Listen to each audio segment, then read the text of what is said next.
Hello everyone, I am Han Lei, a system engineer at NOVOSENSE. The topic I want to share with you today is Introduction to the driver board of the main drive electronic control system in a new energy vehicle.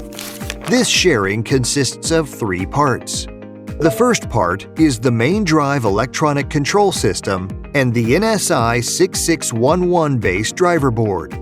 The second and third parts are the 2 important functions of NSI 6611: active Miller clamp and DESAT protection.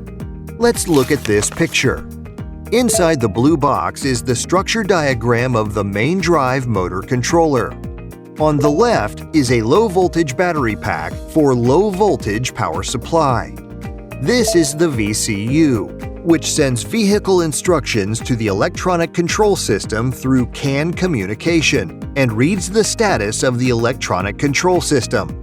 On the right is a high-voltage battery pack that provides high-voltage power. Below is a 3-phase motor with resolver. Here is a flyback circuit that provides positive and negative voltages for IGBT driving. This is the LDO that provides 5-volt power supply to the driver chip. This is the MCU. This is the high-voltage isolated driver NSI 6611 that we will mainly introduce today. This is the IGBT silicon carbide module. The last 2 are the current detection circuit and the resolver decoding circuit. These are the chips that NOVOSENSE can provide in this solution: CAN interface chip, resolver driver chip, power supply chip, and high-voltage isolated driver chip. Today, we will mainly introduce the driver board in the electronic control system as shown inside the red box. This circuit board is a 3-phase driver board designed based on the NSI 6611. Inside the 6 blue boxes are our high-voltage isolated drivers NSI 6611. In addition, the driver board uses NOVOSENSE flyback power control chip NSR 22401 to provide positive and negative voltages for the high-voltage drive side of NSI 6611, and the LDO chip NSR3X to provide 5-volt power for the low-voltage side of NSI 6611. Let's focus on the features of NSI 6611. First of all, it is an automotive-grade chip that can drive IGBTs and silicon carbides. It supports a peak voltage of up to 2,121 volts and a maximum drive current of 10 amps without the need for an external drive circuit. CMTI can reach 150 kilovolts microseconds. In addition, it integrates active Miller clamp and DESAT protection, soft turn-off, and ASC functions internally, with an operating temperature range of -40 degrees Celsius to +125 degrees Celsius. Let's take a look at the interface definition of the driver board. On the left is the interface between the driver board and the control board. First, there are 6 PWM signals, which are input signals provided by the control board. And then there are 6 fault signals, which are output signals to the control board when NSI 6611 detects IGBT overcurrent or undervoltage. Below are 6 ready signals, which are output signals indicating whether NSI 6611 power supply is under voltage. Finally, there are 2 reset signals, which control 3 high sides and 3 low sides respectively. They are input signals. On the right is the power interface, and the power supply range is 9 volt to 16 volt. The following is an introduction to the drive circuit of NSI 6611. On the left is the low-voltage control side. First, the 100-ohm resistor connected in series on the signal line can effectively reduce signal reflection. The fault and ready signals require the addition of a 5.1K pull-up resistor because these two signals have an open drain structure. The PWM signal requires the addition of a 1NF capacitor to form an RC circuit to filter out high-frequency clutter. A 0.1 UF decoupling capacitor is added to VCC1. On the right is the high-voltage drive side. The gate resistor uses two 1206 package resistors connected in parallel. The gate has a 10K pull-down resistor. The gate capacitance can be adjusted for different applications. The clamp pin is connected to the gate through a 0-ohm resistor. We often hear a term called Miller effect. The Miller effect can not only increase switching delay, but also cause parasitic turn-on. Let's look at the picture on the right. Due to the semiconductor design structure, there are various parasitic capacitances inside the IGBT. The capacitance between the gate and collector is called Miller capacitance. We often see in tests that the gate voltage does not rise directly to the VCC voltage, but rises to a voltage plateau, maintains for a period of time, and then rises again. This voltage plateau is the Miller plateau, which is generated by Miller capacitance. In addition to the Miller plateau, Miller capacitance may also cause false turn-on of the low side. In the motor driving, the high and low sides are often used together. Let's look at the picture on the right. After Q2 is turned off, Q1 is turned on. Due to the presence of high dV, dt, and Miller capacitance, a certain current is generated as shown in the figure below. I equals C times dV over dt. This current flows through the gate resistor and generates a VGE voltage. When this voltage exceeds the turn-on threshold of Q2, Q2 will turn on. At this time, Q1 is already turned on, which will cause a shoot-through short circuit.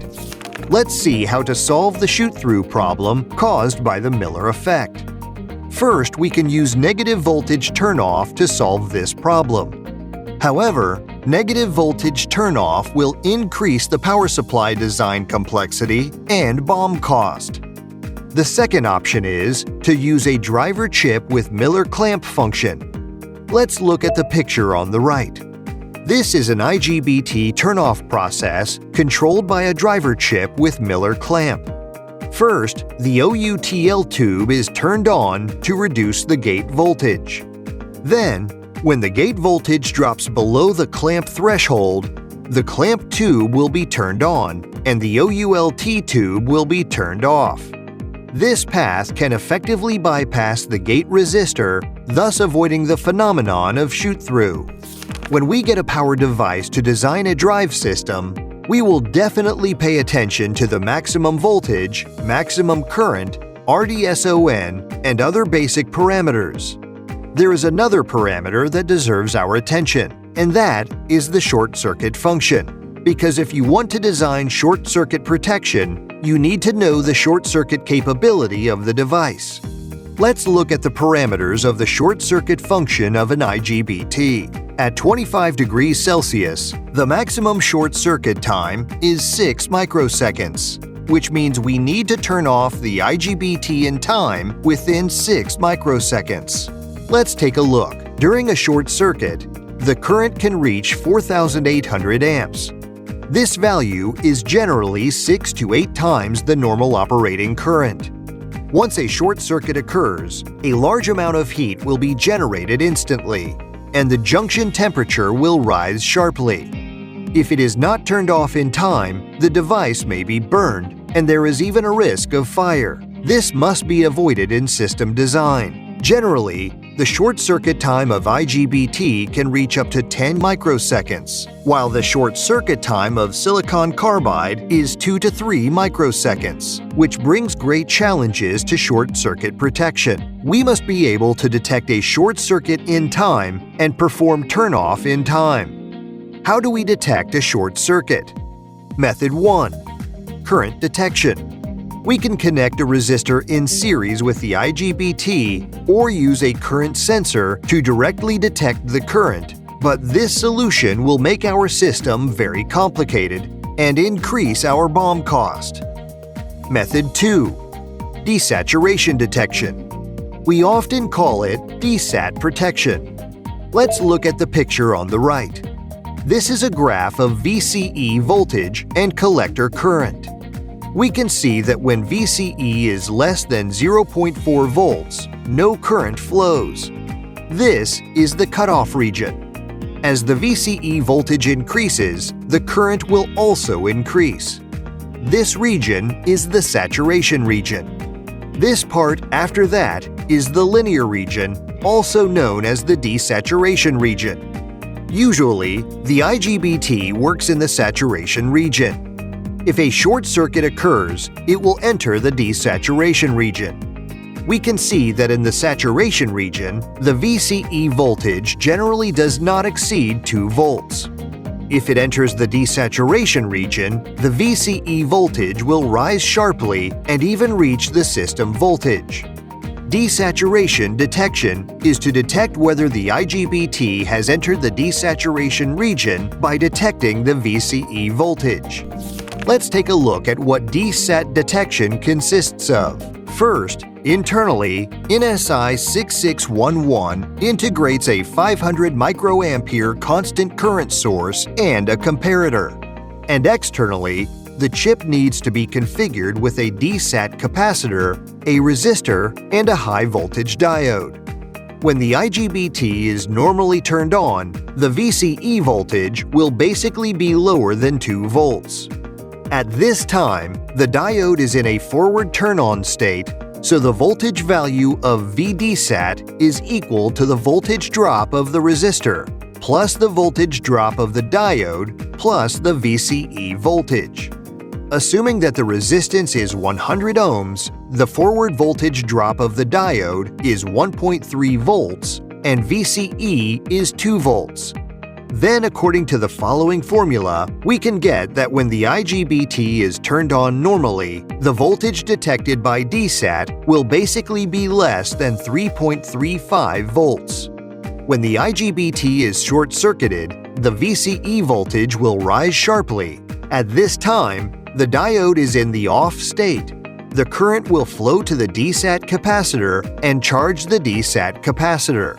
According to the following capacitor charging formula, as the DESAT current of NSI 6611 is 500 microampere and the DESAT threshold is 9 volts, we need to match a capacitor to charge at 500 microampere to 9 volts within the short circuit time. Assuming that the DESAT capacitor is 56 pF, according to the formula, we can get the charging time of the capacitor is about 1 microsecond, plus a 200 nanosecond blanking time and a 200 nanosecond filtering time.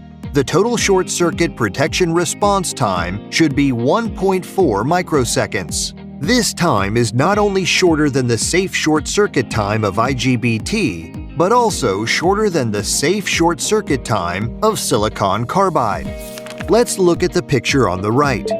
This is the timing diagram of DESAT protection. Step 1. Gate rises and DESAT starts the blanking time. Step 2. The blanking time ends and the DESAT current is turned on. If the IGBT is short-circuited, as we just said, the diode is in a cutoff state and the DESAT current will charge the DESAT capacitor. Step 3. When the voltage of the DESAT capacitor reaches the threshold voltage of 9 volts, the filtering time of DESAT protection starts. Step 4. After the DESAT filtering time ends, gate will be turned off. We have just mentioned that when a DESAT fault is detected, gate will be turned off. So can we just turn it off normally? Not really. When the short circuit occurs, the current of the IGBT is at least 6 to 8 times the normal current. According to the formula, the voltage is equal to the stray inductance of the system multiplied by dI over dt. If such a large current is turned off quickly, a very high VCE voltage will inevitably be generated, which is enough to damage the IGBT. To reduce this VCE overshoot, there are only two ways. One is to reduce stray inductance, and the other is to reduce DI over DT. First, let's reduce stray inductance. Sometimes, due to the parasitic parameters of the device, PCB routing, structural design, etc., there will inevitably be a certain amount of stray inductance.